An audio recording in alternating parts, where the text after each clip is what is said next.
Okay. This meeting is recording, so just so everybody knows, and it will also be available after the webinar on our social media platforms. And we're happy to have you here today. Welcome, everybody. Thank you for joining us. Before we delve into the subject matter and the core of the webinar, I wanted to state that we at Markanyx respectfully acknowledge that we are located on Treaty 6 territory, and it is the traditional land of diverse indigenous people, including the Cree, Blackfoot, Métis, Nakota Sioux, Iroquois, Dene, Ojibwe, Saulteaux, Anishinaabe, Inuit, and many others whose histories, cultures, and languages continue to influence and enrich us. So thank you again for joining us. And a quick introduction about myself. I'm Kai Sabit. I'm the CEO of Markanyx. And Markanyx is located in Canada. We are the Totara LMS partner that works with Canadian companies. We also work with other companies or organizations in North America, including United States and Mexico. And we have been working with learning management systems and training systems for over a decade. I'm happy here to have with me Academy of Brain. So we have Vilje and Vilje Mikko. So thank you for joining us.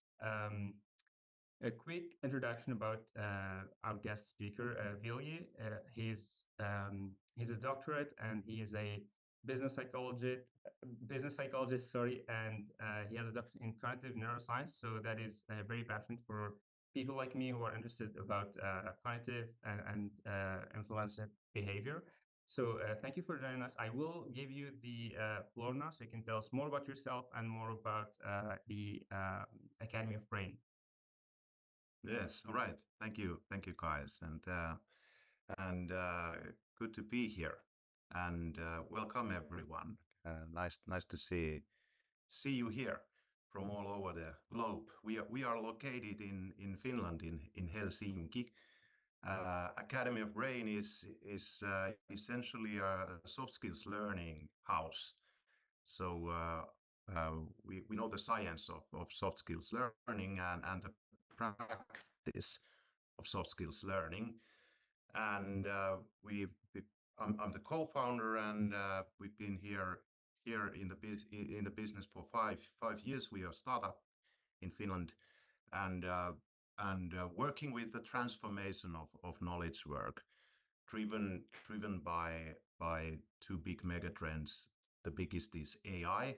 It's transforming the way we work, and the other megatrend is this remote setting where we are, and these megatrends are having a big impact on our behavior and our brains, and the way knowledge work is done, and how we see that in business life is through the growing need and demand for soft skills, because it's kind of a situation where we gladly can be more human.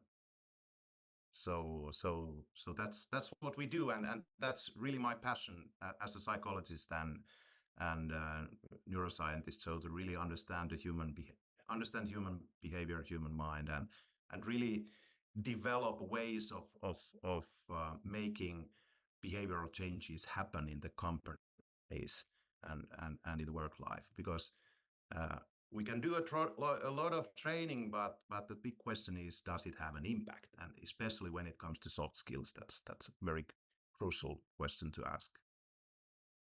And we have here Vilje Mikko, my colleague from Academy of Brain as well.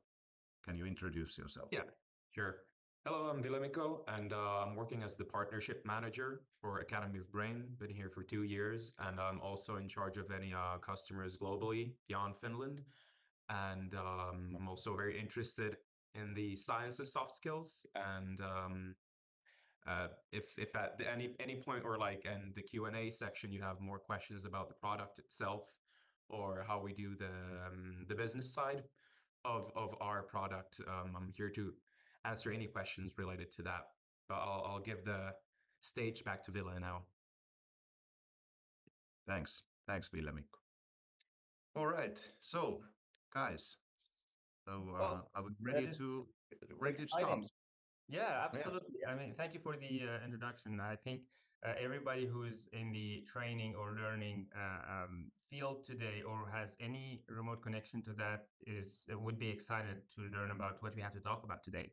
Which brings me to the first question, the title of the webinar, The Future of Knowledge Work.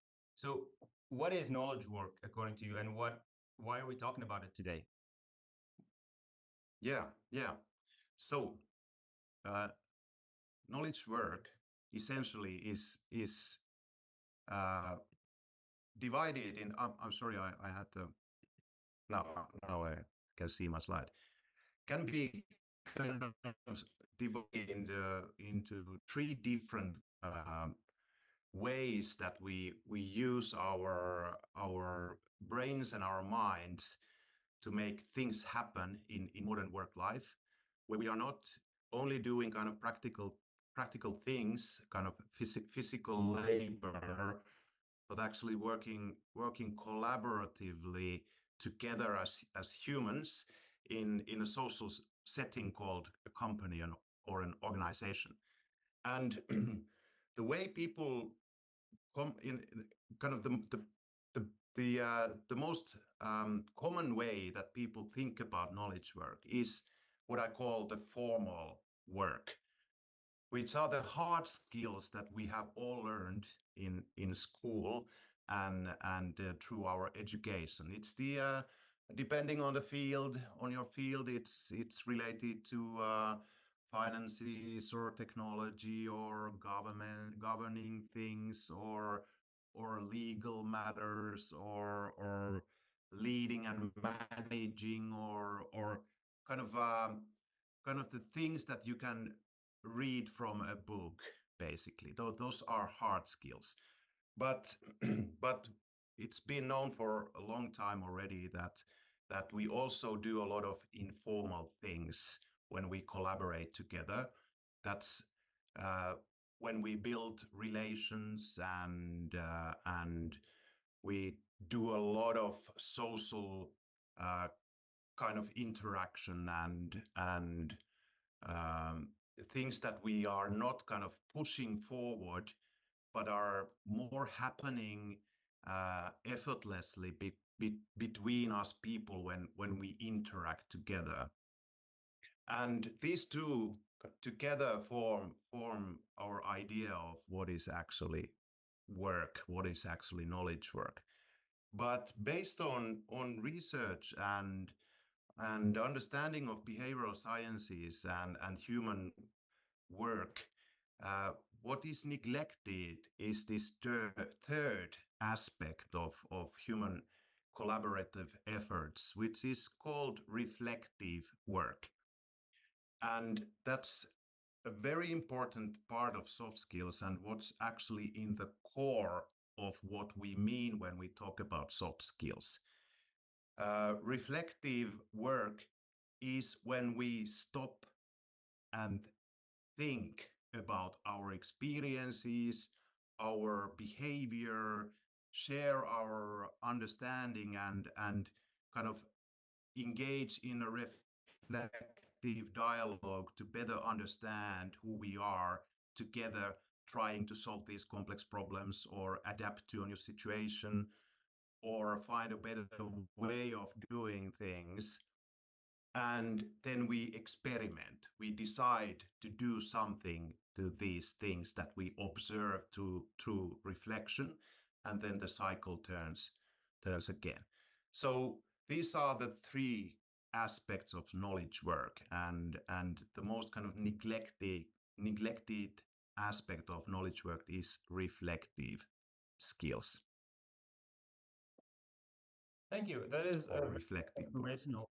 Um, I think I agree. Most of us don't really think about the reflective part of it. So it's mostly hard and soft skills, and either you know it or you don't. And so the intersection of all that, is that a good spot to put AI, or would you put it somewhere else? Or how big is actually AI, or how is it impacting us and our knowledge and knowledge work in itself? Yeah. And how should we be adapting?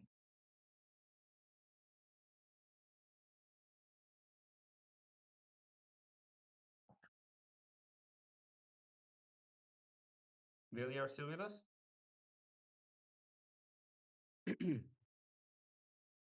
Seems like he's having a connection issue, but hopefully back in a second. Yeah. Okay. Well, All right. Oh, there he is. we lost you for a few seconds. Okay. All right. Okay. So yeah, that's the essential and very important question. That's in the core of the transformation of work that we are experiencing right now. Knowledge work is shifting from formal and informal work to reflective work. And there are two big megatrends going on here. The first one is AI, ChatGPT, Copilot, tools like that are coming in and taking a big chunk of formal skills away from humans. The types of activities that are kind of really algorithmic, sequential, and kind of machine-like that are a big part of knowledge work. And ChatGPT and AI is much more efficient and reliable when it comes to algorithmic knowledge work and processing data. We humans, we make a lot of mistakes. There are over, I think, 200 cognitive biases to date known that is part of the human information processing system. So AI is a big blessing, and it's as we speak taking a big part of this formal part, this hard skills part of knowledge work away from us humans. And the second big thing that is happening post-COVID and still going on is this new situation with remote work. So this is the way we collaborate digitally. And it has a huge impact on informal work. So informal work, the importance of informal work comes from us people being embodied in the same physical space, seeing and hearing and even smelling each other. That's the way our system reacts to one another. We have a lot of nonverbal communication going on, which is kind of excluded from these small windows through which we only see each other. Of course, we hear our speaking.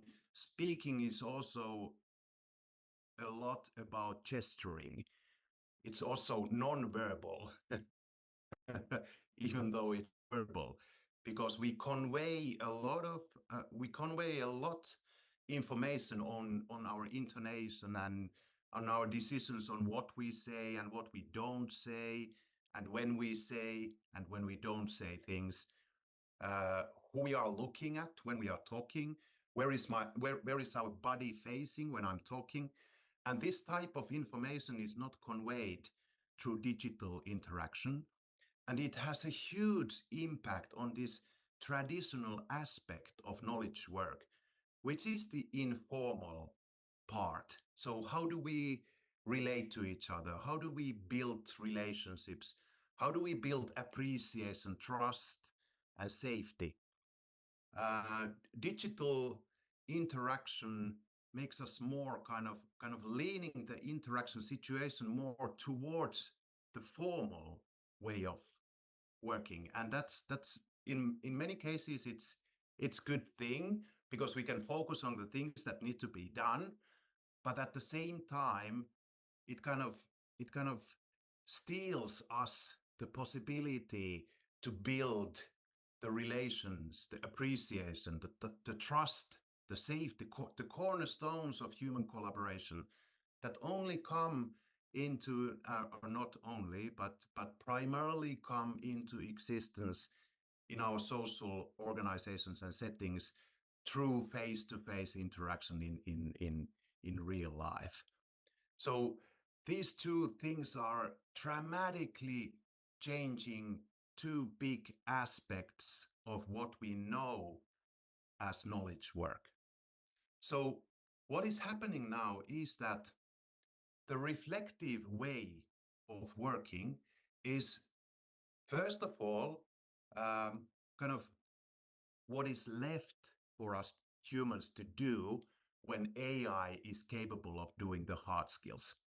So this is something that is primarily kind of the most important thing of it is that it's an opportunity. It's an opportunity for us to be more human, to really tap on our human skills, to be present, to connect with each other and engage in a reflective dialogue. And on the other hand, when we face these huge new challenges created by this post-COVID remote work situation, our ability to kind of find solutions and balance this situation, to really learn new ways of building appreciation, trust, and safety is based on our reflective skills.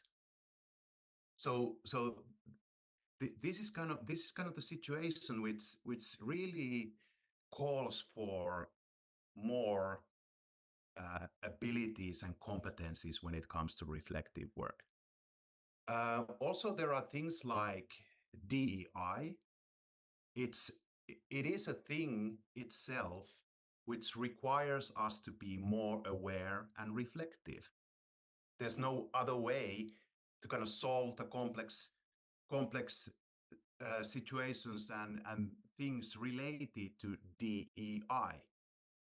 The only way we can kind of build a better world when it comes to these issues is to become more reflective. Also sustainability, the way we kind of, as companies and organizations, as human social systems, how we treat the environment, how we treat the societies that we are part of, how we develop the way we govern things so that they are more humanely sustainable. The only way to become more sustainable is to become more reflective, to really have the ability to stop and think about my own behavior, what's going on inside me, what's going on with other people, what's going on between us. It's also more and more important when it comes to employer brand, because the new generation, the thing that we have done as adults and parents is that we have raised our kids better than we were raised. So that means that they are more aware of the stuff that's happening in the world, and they require more reflective, sustainable, aware company cultures. And the only way to develop these types of environments is to improve our reflective abilities. Also employee retention. And finally, maybe it should be the first one, but I don't see it as the most important thing. It's very important. It drives business performance, because that's the most valuable and powerful thing that comes from us humans. That's the most value add way of using our brains and our bodies and our minds to be reflective together. So it drives business performance, it drives our ability to innovate, and it drives our ability to adapt to new types of situations. So this is how it all comes together. Well, thank you. That's a pretty comprehensive way of approaching it. And you mentioned thriving or building those reflective skills. How, in your experience, could you explain or give tips on us being able to thrive in those reflective and soft skills, which is an area not so broadly mastered by AI right now? So what would be the best approach? Yeah. Yes. First, kind of a few words on what is meant by reflection. So there are two types of reflection. It's self-reflection, which is self-awareness, which is a state where you know about what's going on inside. You know about your feelings, your needs, your goals, your reasons, your thoughts. This is also called mentalization in psychology. This This is your ability to be self-aware, to know what is it that is there in your system right now.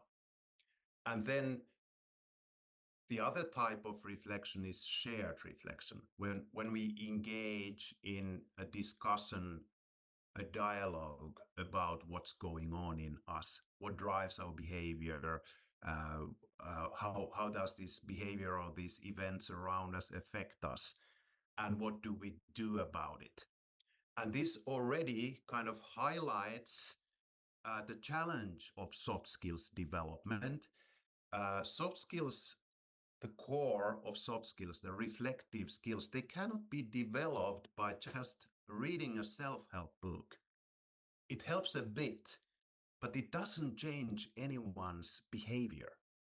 And if it does change behavior, it's very unlikely that the change in your behavior is useful in any specific work context.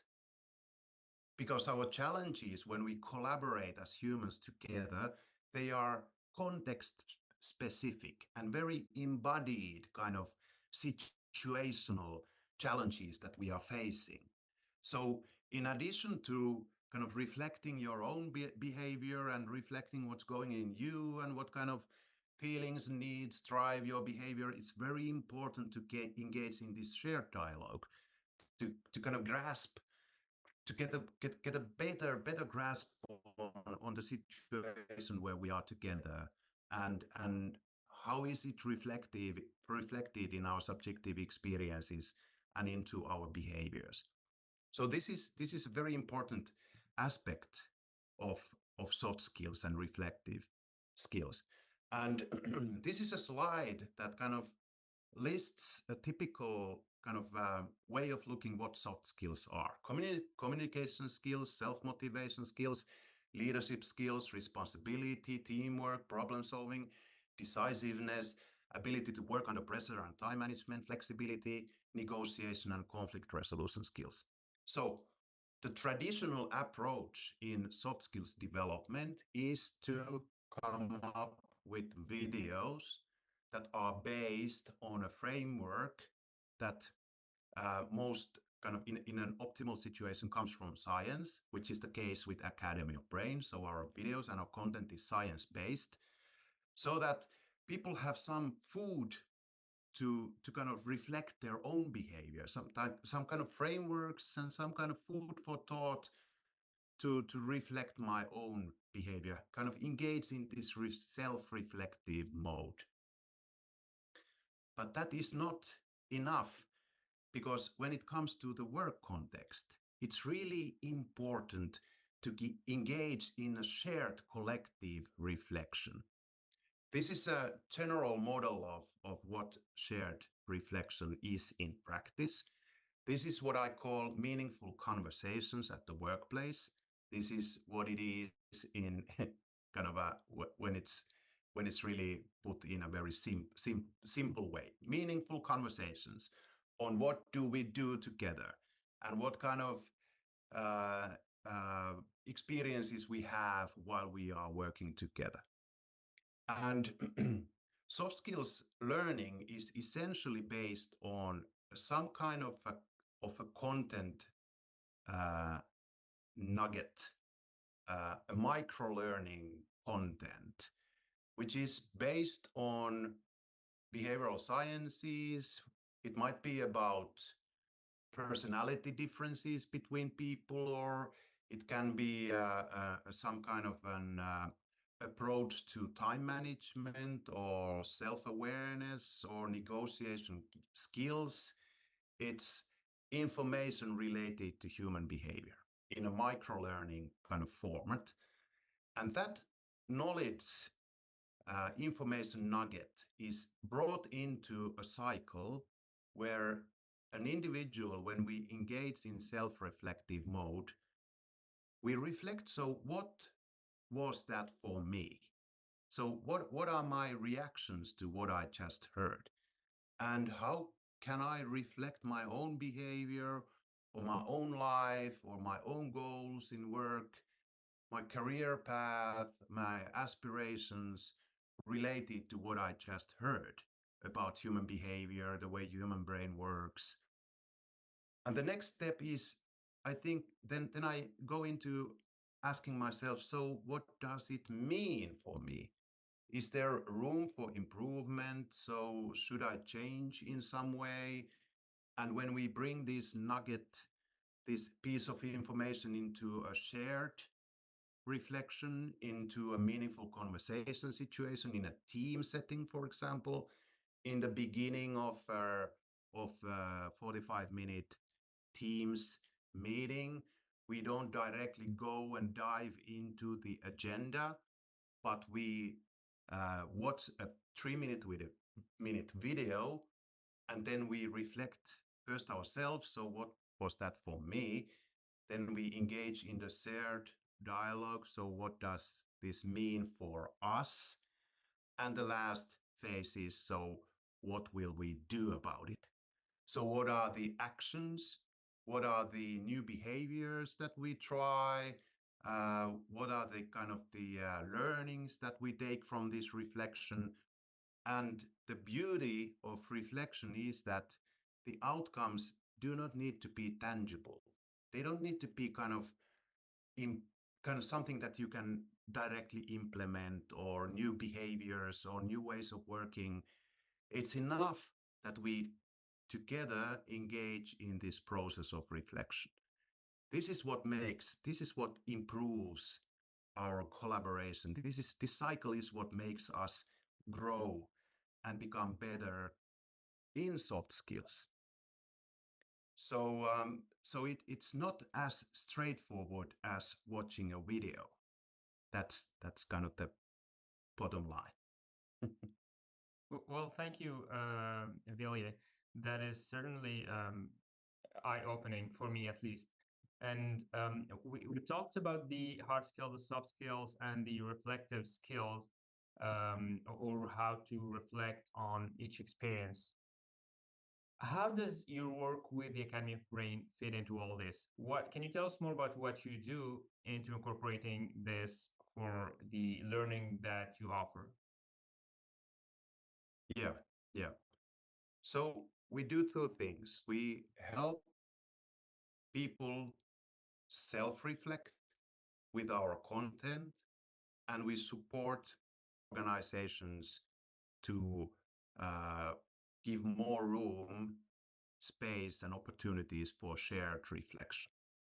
This is essentially what we do. How it happens in practice. So Ville-Mikko can maybe share some thoughts on that. Yeah, so in practice, in general, our content is developed to be as easily approachable as possible, given that the topics that we've been talking about, they can be hard to get into and also reflect, but also because they're something that affects us every day. And currently, we're very much based on solving an issue and creating a solution in the workplace and creating content packages for that. And I won't Can you get give into an example? an example of our packages. Sure. For example, Yeah. we do have a package on accomplishment, which is, of course, a very central part of, well, any business, either personal accomplishment or accomplishment on an organizational level, which is, of course, based on what we've been talking about earlier, creating a organizational culture which nourishes and gives room for personal accomplishment.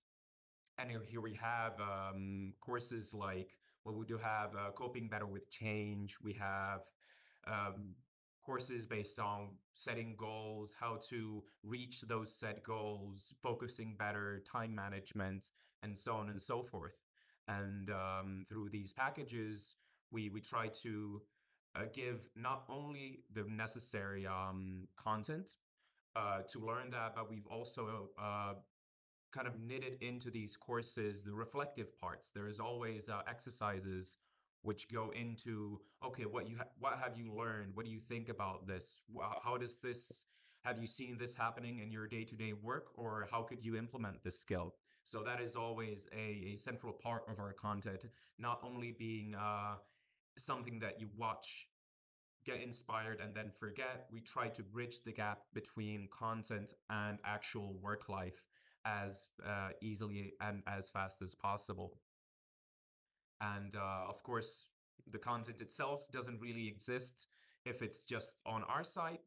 So that's why we've partnered with wonderful partners like Markanyx, who supply the means and the solutions to learn in general, the platforms and so on and so forth. And then we try to our best to produce the best possible solutions on learning soft skills in for the future of knowledge work. Wonderful. Before I open it up for Q&As to everybody who's attending, one last question. Who would you see as an organization or individuals benefiting or using your courses?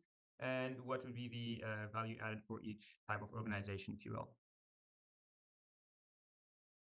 Yeah, so I guess I can answer that as well. So of course, as we've gone through, these skills are globally and universally needed, but specifically the organizations that usually gain most from our content are organizations based on more office work. Let's say the organizational structures and cultures have been most affected by the post-COVID remote work. AI is affecting a lot of their work, and also it's very how would I say it? It's a bit more taxing on the mental capacity, and soft skills are more necessary in that sort of a context. So any sort of office work, and usually when we go beyond 50 employees, these issues start to become more apparent because everyone can't always be talking with each other, and there's a lot of unknowns and things that you just have to kind of figure it out by yourself. And if we go a bit further into what sort of organizations, because that is very broad, specifically businesses who are looking for scalable and efficient trainings in soft skills, given that we're an e-learning solution, we're always available. We can be given to as many people in the organization as needed, instead of having different trainings here and there and hoping everyone makes it to the event. And also, if there is a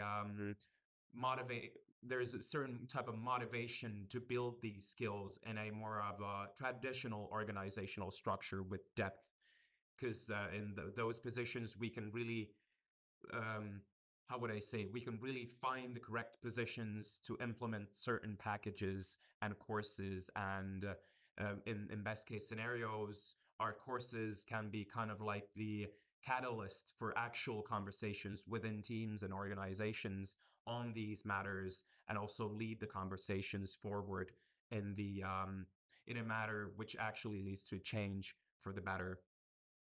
And of course, currently our language selection is in Finnish, English, and Swedish. So unless there are very big surprises here and someone's interested in Finnish and Swedish language options, we're available in English. So I hope that is all okay. Not French yet, maybe at some point. Perfect, thank you. Maybe we'll surprise you and learn Swedish or Finnish in the meantime. But sorry, guys. Maybe one thing to add, kind of, is also companies that have very strong kind of strategic emphasis on future proofing the workforce. Kind of companies who are kind of acutely aware of the transformation that we are living in, and who are kind of with strong HR support, of people and culture function support on helping the employees to learn soft skills. Definitely. Absolutely. Thank you. So there is a question actually in the Q&A section, and Kimberly, thank you. She's asking, can you share more directly about your experience or perspectives about AI's role in teaching and learning in digital spaces? AI's role in learning in digital spaces. Yeah. I think it's coming. It's upcoming. The kind of working solutions are not very kind of common yet, but one way that AI can help in soft skills learning is to work as a kind of as a coaching or facilitating kind of agent in a collaborative work session. That's I think just around the corner, so that we have AI prompts that are helping us humans to have better reflective conversations. So the same question again, but the role in in educational business spaces. Would that be Educational business space. So can you elaborate a bit? If you can elaborate a little bit, Kimberly, but if I understand this correctly, it's more in the business work setting versus a more educational setting. I'm not sure if I'm correct about this one. I'll give you a few minutes to elaborate, Kimberly, but in the meantime, we have another question from Miles. What are your predictions for the evolving balance between AI and human reflection in the knowledge work landscape over the next 5 to 10 years?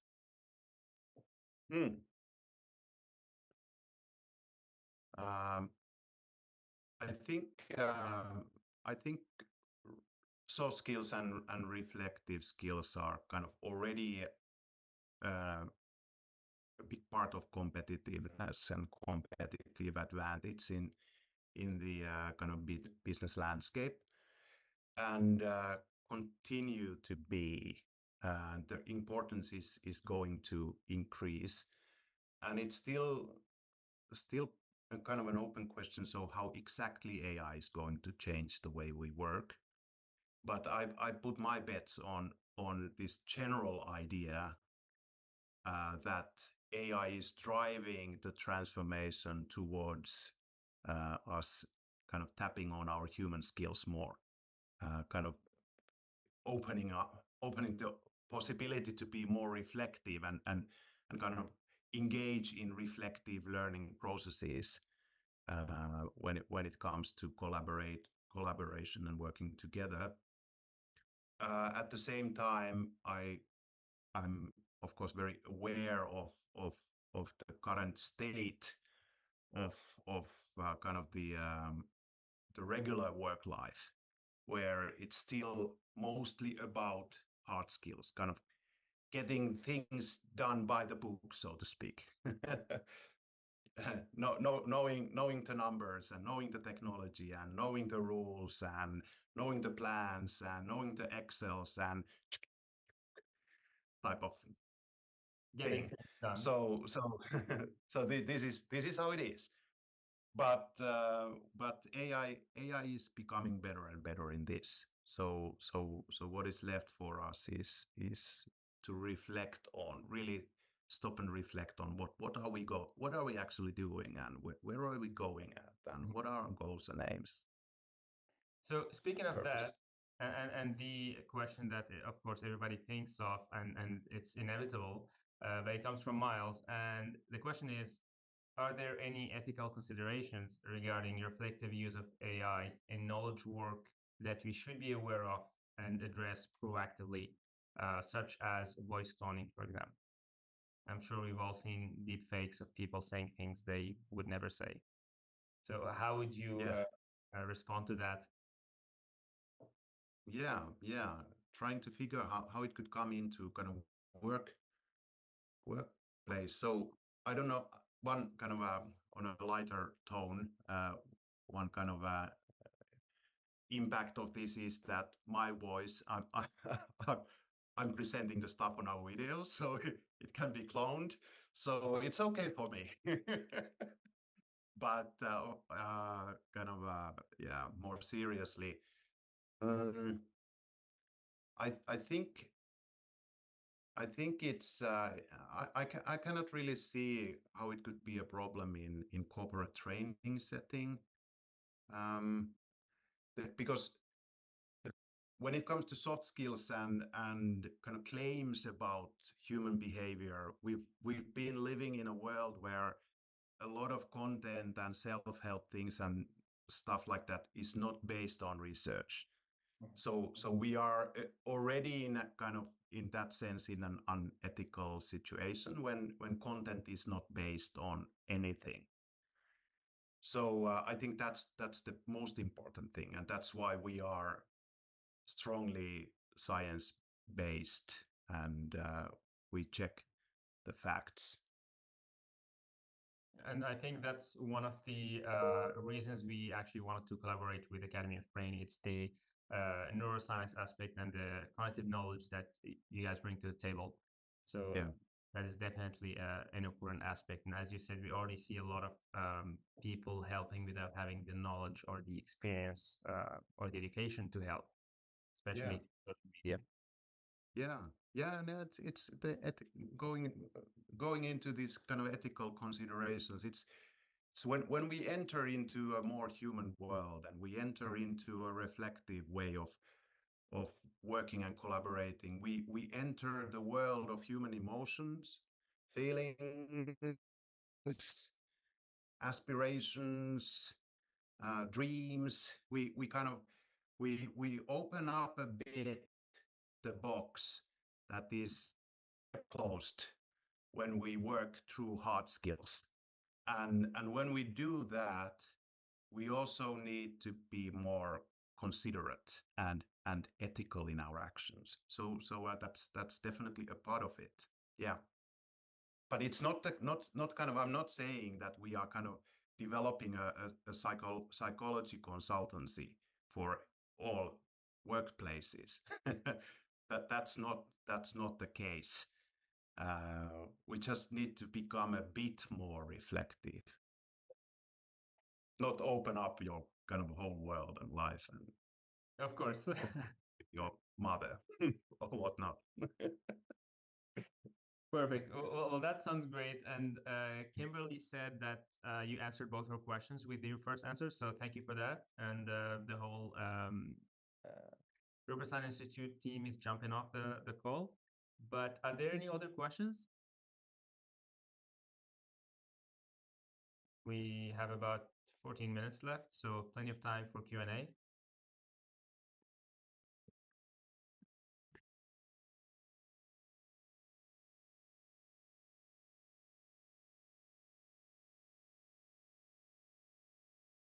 Okay, another one from Miles. As AI automates more tasks, how can we best prepare knowledge workers to transition into new roles that leverage their unique reflective skills? Oh. How can we help experts to transition into new roles as AI takes over? Yeah. So prepare the knowledge workers to transition into new roles that leverage their skills. Yeah, their reflective skills. Yeah, that's a good question. So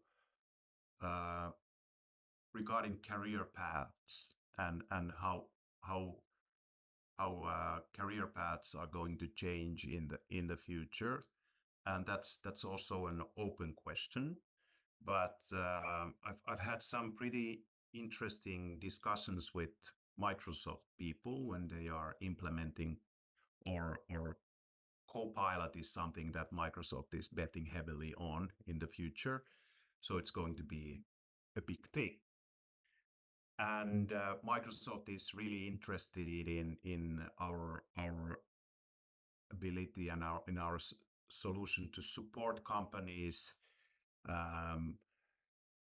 to adapt to the changes that come from Copilot type of solutions, and they are really looking into a future where thinking of a typical director career path with first 10 to 15 years kind of grunting on the hard skills. So that's the way you grow. You just first grind in and do the hours and get the hard skills part done. And then you are ready to become kind of more, develop your leadership skills and your soft skills and human skills. And now the interesting question is, that is it going to be kind of a situation very soon when the companies are going into the market to look for those individuals who possess the soft skills, and the importance of soft skills and reflective skills kind of override, not completely, but to a large extent, the importance of hard skills. And that's actually something that is already seen. There was a study published a few years, maybe 2 or 3 years ago, where they analyzed the content of kind of job adverts for director positions, and looked at the development, how the emphasis on hard skills and soft skills is shifting throughout the years. And what is seen is that more soft skills are called for, and they are less. There's less emphasis on hard skills. So this is very interesting development. So that we could somehow kind of bypass the grunting period Right. and directly jump into reflective skills. And maybe the idea behind that, and if I can reflect on this, is Mm. that somebody who is easy to work with, and when you have those soft skills and those reflective skills, you can probably learn the hard skills, because the hard skills are easy to learn, but the soft skills Yes. are easy to learn. It Yeah. takes a lot of change internally and behaviorally. So so maybe that's the idea also. When people are recruiting, they look for somebody who's coachable, who's a team player, Yeah. and then that's that I think defines a viable candidate, if I can say this. Yeah, exactly, and that's a very important message also for young people coming into work life. So what is actually worth investing in? What type of skills are the most important and valuable in probably in near future already? Absolutely. Yeah, I do have a question which maybe shifting us a little bit from the knowledge of work itself, and more a technical slash practical question about the courses you provide. And I'm a little bit informed because we are partners. I know that you have different types of courses, and there's the micro learning, and there are other aspects. Could you tell us more about that, and what are the different types, and what sort of format could they be offered in? Yeah, sure, I can answer that. So basically we have two types of courses. We have the micro learnings, which you mentioned, and we have larger courses, which are uh, based on a bigger theme, so to speak. But before we get even further mentioning micro learnings, what does it mean in our case and in generally? It's plus or minus 5 minute videos, which are easy to digest. They're dynamic. And not only are our micro learnings, which are just those short videos, in that format, our courses as well are in that same format. So they are bite-sized videos in the same theme, creating a larger a whole for learning about a subject matter, which makes it a bit more dynamic, easier to internalize the information, and it's also split up into pieces where you can always reflect on different parts of the learning path, instead of watching something for, let's say, 45 minutes and it had point 1, 2, 3, 4, 5, 6, 7, 8, and in the end there's a question, well, how did you feel about it? That doesn't really achieve anything. So instead of that, on a more of a technical level, we try to create opportunities to create those reflective positions. And then on the solution side, how do we provide this solution? Our courses are in SCORM files, which are easy to implement to learning platforms. SCORM in itself is just a packaging format for learning content. You can think about zip files, for example. Those are practically the same, but just for learning content. And our micro learnings can also be packaged into SCORM, or given that they're just videos, we also give out embed codes to our customers where they can just slide them into their platform, and it kind of like does the work for itself. So in a general sense, that's it on the technical side. Is there anything else that you'd like me to add or clarify on that side? I think that makes sense to me, especially that I have an idea about how they work. Maybe if I can add that using SCORM, it's compatible with a number of platforms, and it's a standard. So any platform that is compatible with SCORM would be able to host the courses that you're providing, which is a great thing. I have a question here from Roxanne. Well, not a question, but maybe poking a bit more reflection. So thoughts on or tools on the changes that bring generational gap and promote success across the board. So it's a bit of a broad reflection here. Sorry, can you say it again? I missed Thoughts or tools on these changes and bringing the generational gap to promote success across the board. The generational gap Mm-hmm. and tools for that. Well, I think it's a good point for reflection. It's about diversity and inclusion, and it requires reflection. And it's diversity related to age and different kind of growing up in a very different worlds. And kind of the only way to come together and find a common ground and to bridge the gap and kind of tap on to the potential and competencies and skills and what different generations have to give is to reflect, is to really develop our ability to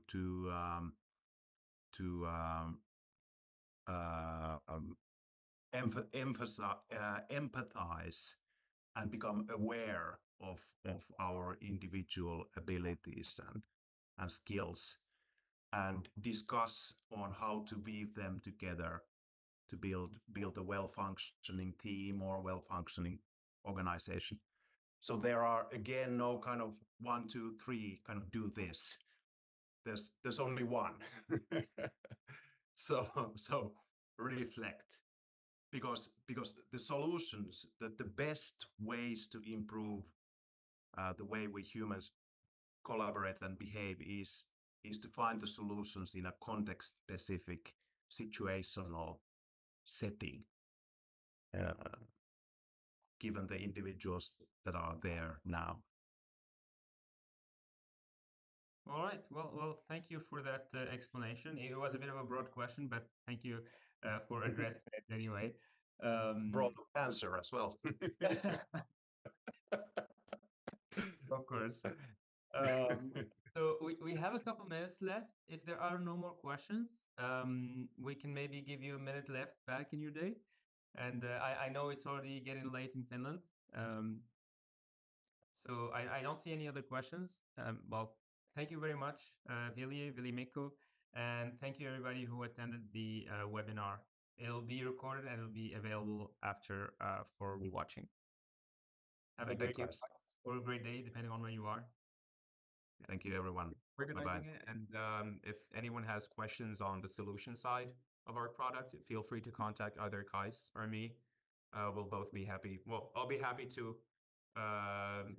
broaden your horizons on that. And if you have any questions to Ville, you can either send him a message or send me a message and I'll forward it to him. Amazing. Thank you, guys. Thank you. Bye-bye. Have a great day. Thanks.